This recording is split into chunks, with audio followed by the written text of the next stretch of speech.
Lead with Legacy, the official podcast of IOL Global. Here, we will explore leadership that outlives titles and trends. Through conversations with faith-based and marketplace leaders, we will discuss integrity, conviction, and purpose. To learn more about us, visit us at iolglobal.com. Hello, welcome to the Lead with Legacy podcast. Today, I am incredibly honored to be on with two very special guests. We have Dr. A. Brian Leander. Dr. Leander is an author, a practical theologian, a strategic partner with IOL, and a professor at the Berkeley School of Theology. I also have my dad, Dr. Jim Chambers, who is the founder of IOL Global. And for those of you who don't know, IOL stands for the Institute for Organizational Leadership. This company was originally started by my parents, Jim and Lynette Chambers. It was started as Marketplace Resources and then turned into IOL and then IOL Global. And so I have reopened the company as a legacy company. We're going to talk a little bit about that in this session. So my first question for the two of you two are on here together because you have a really long history with IOL. And Brian, you have a long history with Dr. Chambers personally. So let's talk a little bit about how that relationship began and what initially connected your work and callings. And I'll let Brian go first. I love telling this story. I don't know. It might have been about 20 years ago, maybe a little less than that I had finished up a master's in organizational leadership. And I thought, great, this is an opportunity to redirect myself. My previous career was in the aviation industry. I'm helping to develop terminals and relationships with all kinds of airlines and things. It was a lot of fun, but I felt a sense of redirection. And so I finished my master's and I felt a calling towards leadership development, bringing leaders, particularly church leaders. What would it be to go alongside church leaders and help them to really think of themselves as organizational leaders? And then I thought, surely there must be somebody else doing this kind of work. And maybe I can find someone to mentor me. And then I found nothing for a while. And then it turns out that as I continued to search, I found Dr. Jim Chambers, having the good fortune that he lived in Georgia where I was at the time and not very far away from where I lived. And I reached out and I was really super excited. And I thought he would surely pick up on the first ring when I called. And that is not what happened. I think I left several messages and then I was a little discouraged because there wasn't very many other people who were really doing this as a consultant coming alongside these leaders. And then I got a call from your lovely mother, probably about 2 or 3 months after I left the messages. Your mother was very clever. She says, "It is good to meet you. I just want to let you know, first of all, that we would have called you back sooner. But Jim was in a near fatal auto accident at just about the time that you called, and he was unable to take your call." And he was. And he was. And I'll let him tell you more of the story about what he was going through at the time that I called, but she was gracious. She said that once Jim is able to speak with me, he would be happy to call me back. And I'm going to leave the rest of it to him just so he can kind of let y'all know what was really going on that I didn't know what was going on with him. Well, yeah, that was 2005, April 2005. The calls came in before that, but I was on my way to a meeting in Tennessee when I had a really bad accident and put in the hospital for months on end with surgeries and all of that. So I didn't know anything about the calls until much later. But I was trying to, from the couch in my house where I'd been laying, make phone calls back to people and connect. And that's when I was able to reconnect and get connected with Brian. And then through a set of circumstances where I lived through that, thankfully. And then I remember going over and meeting with Brian and met with his family, actually met his wife and kids. And it was like, just an immediate connection. I realized once I met the family, I thought, wow, this is a great relationship. And there was just something there that was, hard to explain. Doesn't match any normal patterns, but it was just a connection spiritually and emotionally almost immediately. And I remember sitting in his house watching the girls play, and the girls were there. And then I thought, well, we got to do something together. And so that's when we started trying to find ways to work together. Anyway, it was just a very special time for me as well. Yeah, so I remember too. So I worked off and on with IOL as I was growing up. And so I would have been about 24 at the time, I think. Mhm. So that tells you how old I am now. And I remember we had our offices there, and I remember putting files together for Brian for him to go out Right. to his different consulting jobs. And so yeah, it's been a long, long relationship. Yeah, Brian attended, I think he attended one of our very first consulting orientations where we had a group of people come in and, everyone was just really impressed with what the Lord was doing in his life. And so then he and I took on some projects together, some churches that he brought to the table. And that was really positive, a wonderful experience working with some of the people that he already knew. And then that gave him an opportunity to kind of shadow me around and try to avoid my bad habits of consulting. But I think he learned all the good stuff and was able to filter out all the other stuff. I do remember one great trip we took Brian to Savannah together. Uh, Yes. that was a great trip to go over and connect with a large church client there in the Savannah area. And then we were able to come back and do some help with their reorganization. So it was just a lot of really good, fun connections. And then, just one last thing was what was exciting to me is Brian really wanted to go back to school. He was trying to figure out, what can I do? I got a family now. You had what, two girls and a son at 3 girls. three girls and a son. And so he was like, I don't know what I can do. I don't know if this is possible, whatever. So we just talked through that. I'm sure he talked to other people as well. Ended up making, I think, the right decision to go back to school, make whatever sacrifices were necessary to get his education done. And that's really paid off because it prepared him to get out into the real world and add value in an academic way as well as all his practical experience. So it was just great to be a part of that whole dialogue and watching what happens. Got a whole list of those people at IOL over the years that have decided to go back, pursue their dream, and they had to make whatever sacrifices are necessary to do it. But that's what leadership is about. It's not Mm. about position and title and, hey, call me this and call me that. What most people don't understand is the sacrificial journey that you have to make. You have to say no to a whole lot of things in order to say yes to the things that God is calling you to do in terms of leadership. So I was glad to see that. And then I just followed his career, all the way as he's gone. So we just stayed connected, sometimes closely, sometimes not so much. Yeah.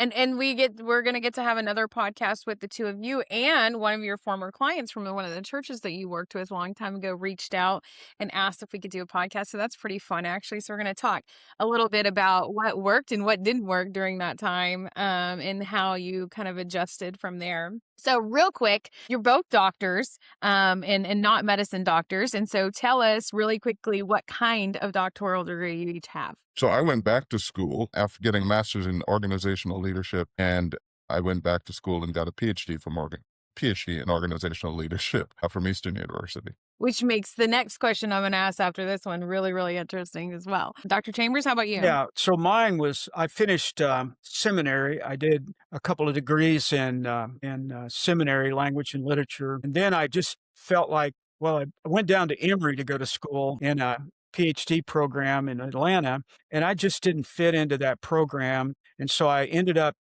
going down to Florida and getting an EDD, a doctorate in higher education applied research. And so I really shifted my focus to education, learning, and how learning organizations are put together. So that became a real passion for me in doing that. And then I've done postdoctorate stuff after that. So both of you have been really, really strategic leaders for me. And I'm not really sure that I would be where I am today without the two of you. I know definitely not without my dad for a few reasons, but Brian too, because I think following him over the years, seeing his interaction with my family, with the business, with his clients, with his family, and how he cherishes them and loves them. I think that is such a huge embodiment of what a leader is in learning and growing and developing.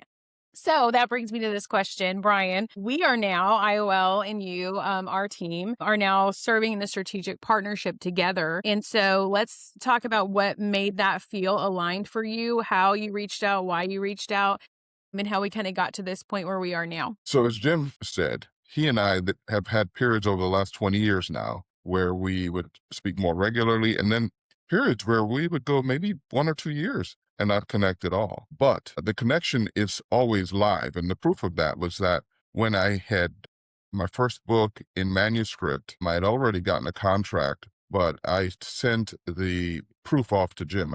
And I thought, okay, just before this gets published, let me have Dr. Chambers take a look at this and let me know if there are going to be some challenges, pitfalls. And of course, because he is a mentor to me, I was looking for some affirmation. I'll admit that, okay? Sure. And to him, it all made sense. Jim has a way of using the economy of words to say exactly what he wants to say when he wants to say it. So I felt affirmed that a book that is challenging perceptions around diversity, equity, and inclusion in churches would be received by my mentor well. And that prior to that, I had not spoken to Jim directly in a few years. But not only did he affirm it, he immediately did what I call the Jim Chambers thing. He's very strategic. So he saw forward and asked me questions related to what does this mean for you going forward? And as he was able to ask those questions, I felt the connection back to IOL. And I thought of asking him, what does IOL mean to him going forward? And that is where we saw a back together again, a legacy path, passing things on to you developing IOL into something beyond even Jim's original vision.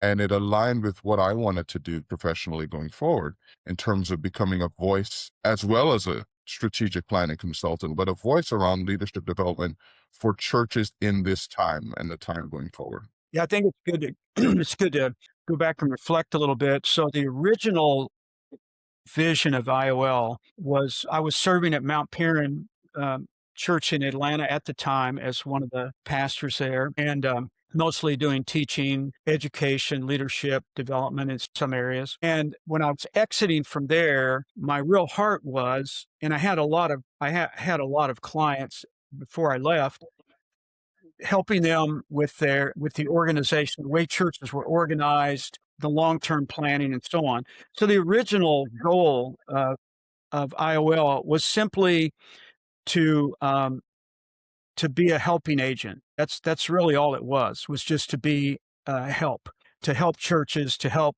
Later, it expanded into corporations, government, military, all other areas. But the original vision was to just be a helping agent for those who needed just a little assistance to do what they felt like called to do. So turning it over to Amanda after we closed it down for a while after Lynette's passing, just didn't have the heart for it anymore. I was just kind of Amanda was going through grieving our son. We went through a long period there where we just didn't feel like we had much to say anymore about it. But then turning it over to her, what's interesting, the company is now moving in a bit of a different direction, but the original purpose of just helping leaders, helping organizations fulfill their vision, that's our goal. We're like in the scripture where it talks about the gift of helps. There's this whole gift of just coming alongside, supporting, encouraging, providing services that help someone else achieve their vision. That's what IOL started out as, and that's what it's back to now. So when Brian reached out to me about the book, Man and I were just in the process of discussing the future and whether she wanted to take on the role that she has now or whatever.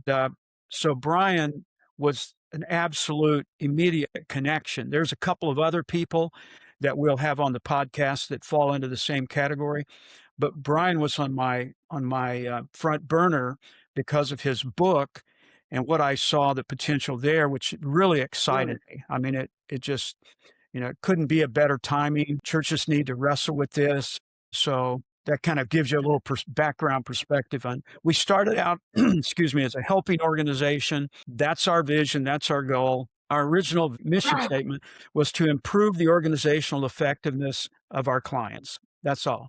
That's all we're here to do. So Brian coming back on board as a client, that was exciting. But Brian coming on as a partner again, working together, that's what really kind of brought me back into the mix. Yeah, and I can speak to that a little bit too, because it's very much the same mission. You'll hear me speak a little bit about this on some other podcasts, and we've all talked about this as well as excuse me. When I finally made the decision to do this, to kind of take over the company and kind of reignite it, I just really felt the Holy Spirit was saying, you know, I want this tagline to be serve God, serve people. That's been the mission all along, right? But I want you to be the catalyst that says it. And it was a little scary in the beginning, you know, because I've been in corporate for a long time now. There was a little wrestling there, but you know, listening to that and working through that and getting that in our mission statement, in our tagline, it's true. That really is what we're here to do, is to serve God and serve people. And so God has just really blessed that and brought just the right people in just the right times. Brian and I were connected on LinkedIn, and I had just put one little ad out saying, hey, or I think I sent him a message that, hey, you know, I was doing this. If you knew of anybody that, you know, might be interested in talking to me, let me know. And he immediately was like, I want to call with you. Let's talk about it. And he was talking about his book, and it's going to show it backwards, but it's Diversity Oriented Churches. You can see it in the background with him. It's amazing. And I'm going to let him speak a little to that. But the strategic partnership that we chose to enter in here was just so logical. It was so God driven. It was so kingdom driven. We're trying to move towards today's day and age and do some more online teaching, online learning, but expand from that and get a more human and personal touch. And we'll speak more to that later. Brian will be back on and we'll talk about some of the things that we're launching for him in the next couple of months. But we're taking what IOL originally was, which was amazing, and we're kind of ramping it up for today's age, the digital age, the age that we're moving into with AI, utilizing the resources that we have there, but also putting a really human element to all of that as well. So I am going to lead into your book. Brian, what led you to write this book, Diversity Oriented Churches, and what leadership challenge or challenges, because I think there's a few in there, were you hoping to address with it? So I was led by wanting to do a doctoral dissertation that I thought was relevant and also uh, consistent with what I believe to be maybe the unique thread that runs through my life. And so I was at Eastern University back in finishing up my dissertation in 2014, but working on it beginning around 2009. And it was a study of churches that were identifying themselves in their mission statement as multicultural, multiracial, multi-ethnic. And I was just curious, who are these leaders, right? That were clearly departing from what is attributed to Martin Luther King,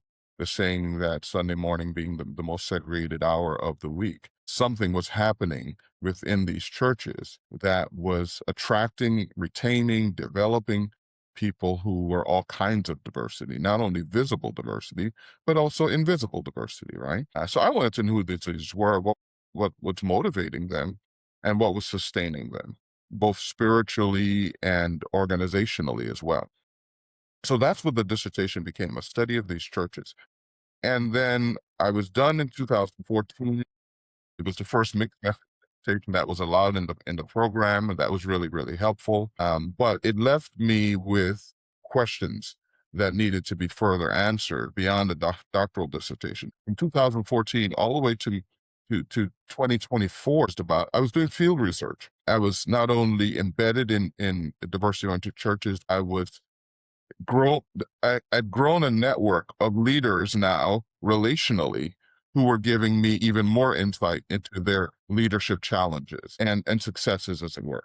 So by the time I was ready to write the book, although it took much longer than I had hoped, it was much richer in the sense that it now was able to give comprehensive, structured guidance to future leaders or current leaders who were also feeling called to leading diversity-oriented churches.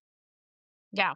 And I love it. We've talked a lot about this off camera, but it's so timely where we are right now, right? It's the information that you have in this book speaks so deeply to, I wouldn't even call them struggles. I would just say that it's differences that we're running into. And you and I have talked about, like, me and my own church.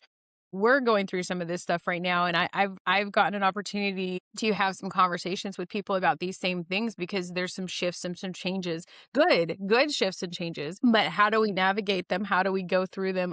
And how do we do that with grace and with dignity and as Christ would? And I love how this book speaks to that and tells us it's like a roadmap that tells us how to best deal with these kind of situations. And I don't think there's a situation that you don't hit in this book, as difficult as that is. So I appreciate it and I'm excited. So tell us a little bit.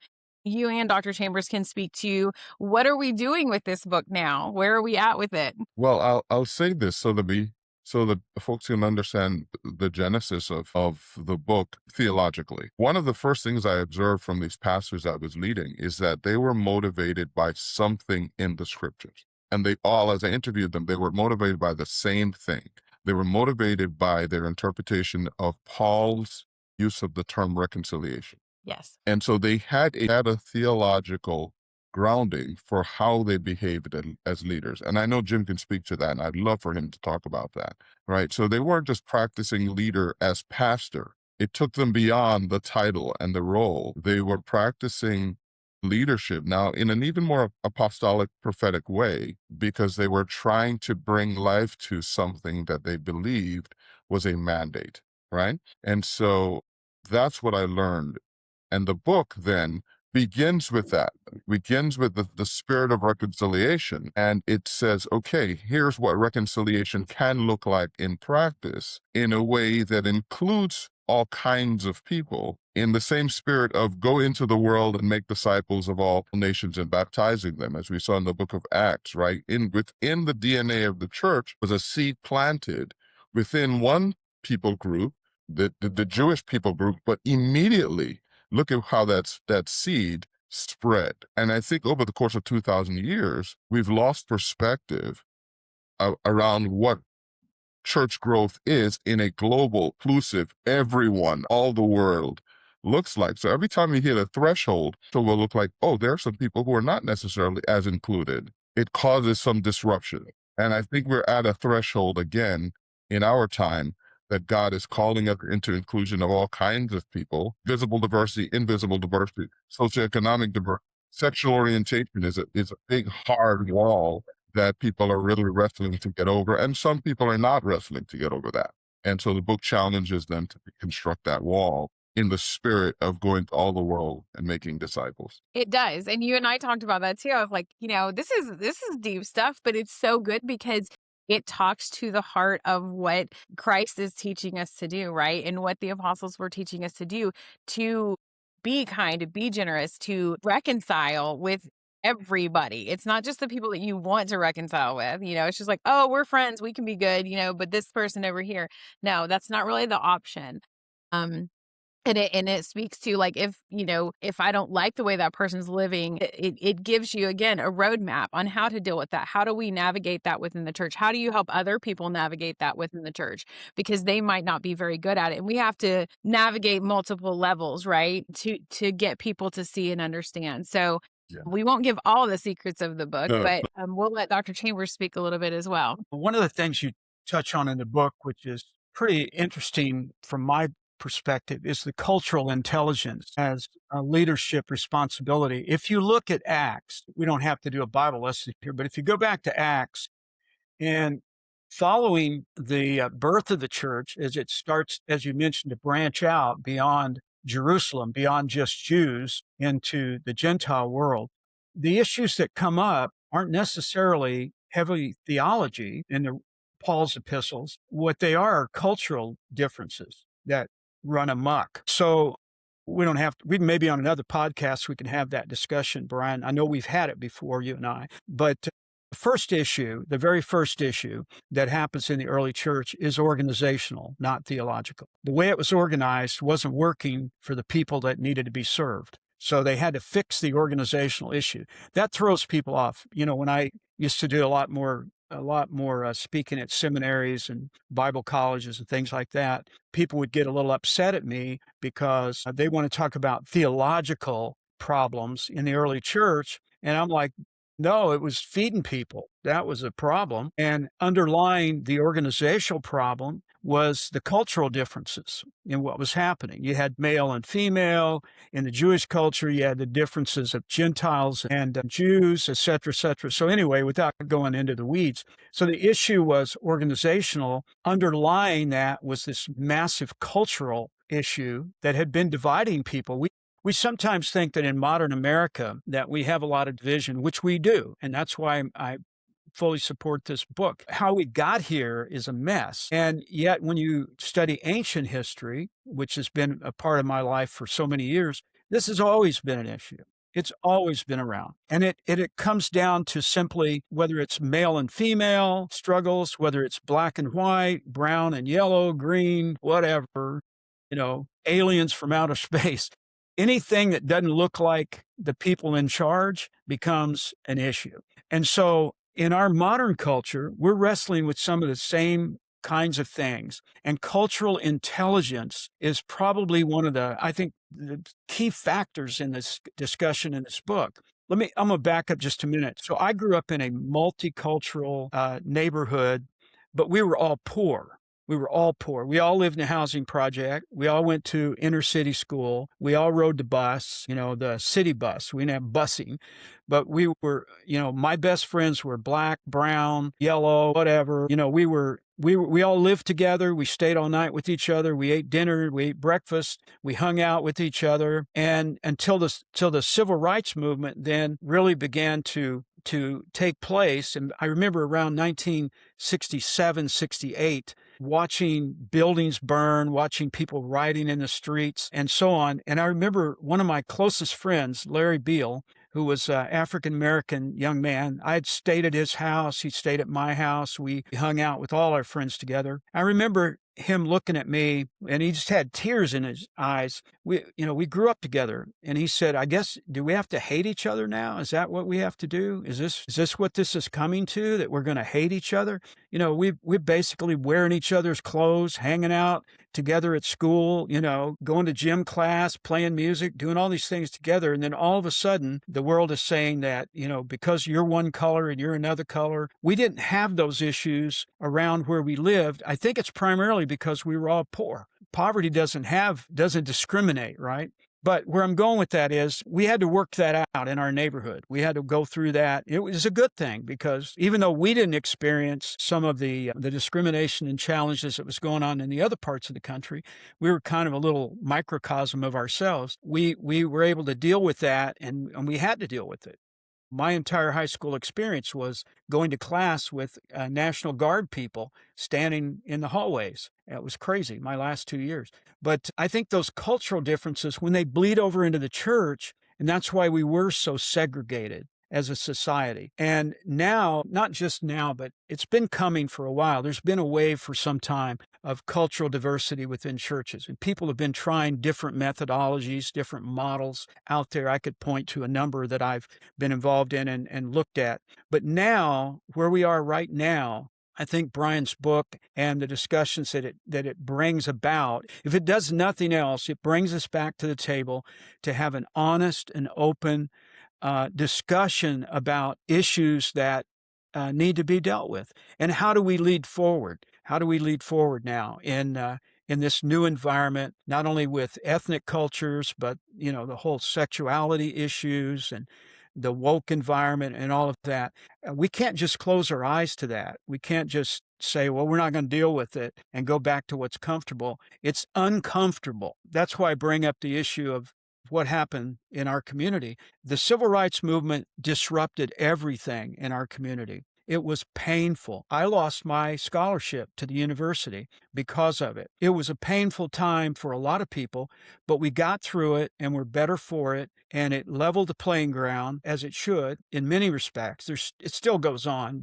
There's still lots of things that need to be fixed, but something had to happen in order to be a catalyst for change. I think this book is a good point for leaders in churches as a catalyst for change, and that's why I'm very excited about it. Yeah, and I want to speak too to the cultural intelligence. It talks about this in the book, and Dr. Chambers was talking about it, and I've recently had a personal experience of this with a dear friend of mine at our church who she. So I don't, for everyone who doesn't know, we live in pretty rural Arkansas. Just circumstances in life kind of brought us here. And it's very different from where I was raised. I was raised in north of Atlanta, where everything was very culturally diverse. I also grew up in a family where, we had cultural diversity. One of my very best friends growing up was from Jamaica. So things just didn't really click with me for a while. I was here and I was like, said to somebody one day, I'm like, there's only white people here. It's really weird. Like, what's the deal? Like, where's everybody else at? And there's a beautiful lady, which she will be on the podcast sometime soon as well, who is highly accomplished, has worked for people in the White House and now owns 2 businesses. And she and I have been able to connect here in this environment. But we go out and we sit and talk about how here, still in this age, in 2026 that we're now in, there's still such a divide in some places. And she's so unique to me and so wonderful to me because it kind of, and we both told each other the same thing at the same time, like it brings home because it just feels normal and natural.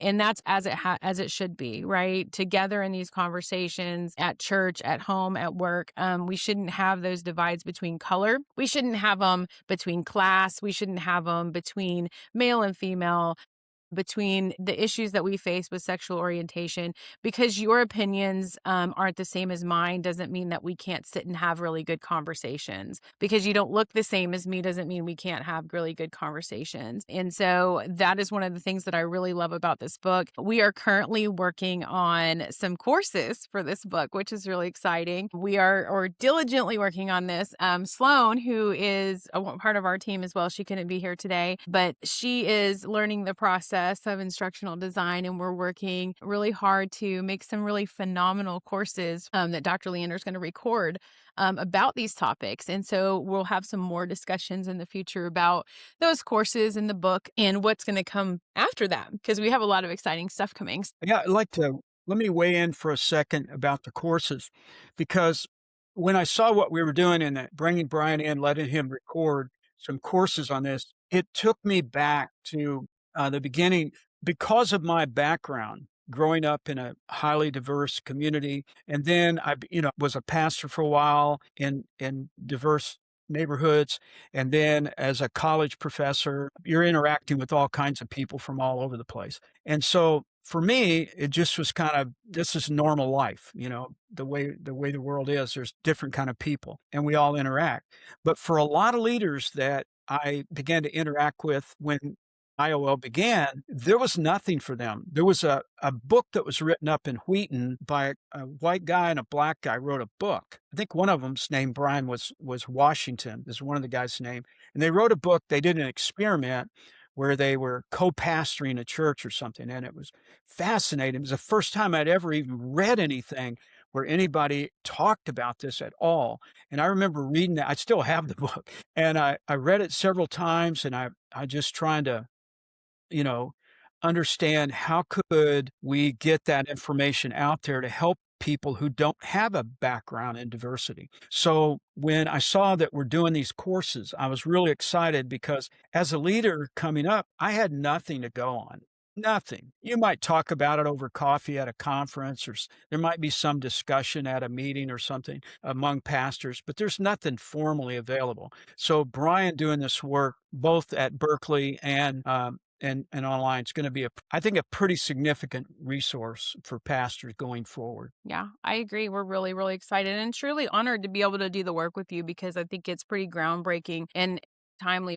We're going to wrap up because we're getting a little long. So we're going to ask Brian, your 2 questions. The first question is going to be, name a leader that you admire and share briefly why that leader has influenced you. So I'm going to be preaching this Sunday to a wonderful church here in the San Francisco Bay Area. I was invited to preach a sermon that will be reflective of Martin Luther King's letter from jail. So being reflective right now, I can only tell you that among the few leaders that I really admire right now, my mind is firmly fixed on Martin Luther King. I think that there is a great deal of courage that is required of a leader who knows that they are in the confluence of a range of flows, a place where things aren't as clear and that their leadership is going to be disruptive. And not everyone has that calling upon them. Some people get to lead going down the river and just follow the current.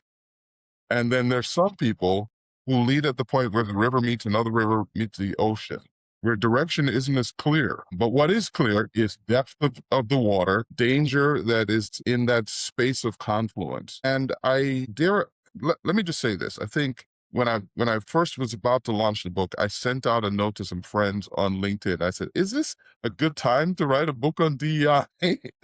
People, maybe because they're my friends and they love me, they said, "No, there's no better time than now." Yeah, I I agree. think there's a time where the church is at a confluence, and I'm just a reporter of it. This has been happening for a long time. Movement, call it a human rights, call it a reconciliation movement, is happening right here, right now. And Jim and I and you, Amanda, have been called to be in the middle of it. And I had no idea this would happen 20 years ago when I reached out to Jim. I had no idea this would happen a year ago. So here we are. All right. Well, thank you for that answer. And I love it. Last question, and then I'll let you guys kind of wrap up with any thoughts that you have. When you think about your legacy as a leader, what lasting impact do you hope that it will have on people or institutions? Until you asked that question, I don't think I've ever thought about my legacy. I think because I'm in the middle of it all the time. I'm in the middle of, again, that confluence and looking around, kind of hoping to find company. I found company 20 years ago, across generations. Dare I say, Jim's a little older than me. And then, of course, you're a little bit younger than me. So I found intergenerational company in this space. So I think maybe that's what I'm hoping my legacy can be, that I am a connector of people across dividing lines. I love that. That's a really good answer. All right. Do any of you guys have some closing thoughts or things you'd like to say before we wrap up? Well, I think I went to a lecture once, been about 15 years ago, and a friend of mine was giving the lecture, and he said something that resonates with me about what Brian's saying. It's just hard to think about your legacy when you're in the middle of it. It's a little different when you're older like me and you've stepped back from it. But what he said was, one of the great tragedies of history, he's a history professor. One of the great tragedies of history is that the people that are awake at the moments of epic proportion tend to be asleep. And I had to take that home with me that night and think about it. He said, what happens is something significant's going on in the world. And every once in a while, something does happen of significance, of global significance, let's say. And unfortunately, most of the people and many leaders are simply asleep. And his point of the lecture was, if you want to be in leadership and you want to leave something behind, try to stay awake. Pay attention in class. And class meaning, the whole scope of life. And so, we've been through this last, I guess, 5 years or more of, I think, confusion about DEI, a lot of confusion, a lot of misinformation, a lot of phony baloney nonsense. We need to get our heads wrapped around the good parts and reject the nonsense out of it. This book that is now out, that Brian wrote on diversity in churches, is a great first step historically of sorting out what the truth is about it. And I have had conversations with people who say, well, just throw the whole thing out. Let's just forget the whole The DEI thing is such a mess. It's got so convoluted. It's become such a political football for everybody on all sides. Let's just forget the whole thing. Absolutely not. We cannot forget the whole thing. Right. The idea is this is important to all of us. We just need to sift through what's real and what's nonsense. And I think the book does that. Congratulations, Brian. I know I've said that before, but I think you were able to do that, filter through it, sort it out. And I'm excited to see what comes from it because I think it is a historical moment. You didn't create it. I didn't create it, but we need to stay awake. We need to keep our senses and stay awake in it and I'm excited about it. I'm excited too. And I want to thank you both for being on here. I think we're probably going to have some more discussions later because we have a lot to talk about, but I won't keep people any longer today because we're going to kind of try to keep these short and interesting. So thank you both for being on. If anybody wants to get a hold of Dr. Leander, his information will be at the bottom of this video recording. And we'll have information about how to purchase this book, Diversity-Oriented Churches, how to get online and connect with him on LinkedIn and on his website. Same thing with Dr. Chambers. You can connect with him on LinkedIn, and you can connect with us at iolglobal.com. If you have interest in being on this podcast, if you have interest in what we do and how we're doing it, we would love to talk to you. So please feel free to reach out anytime. And thank you guys for being on the podcast. I appreciate you so much.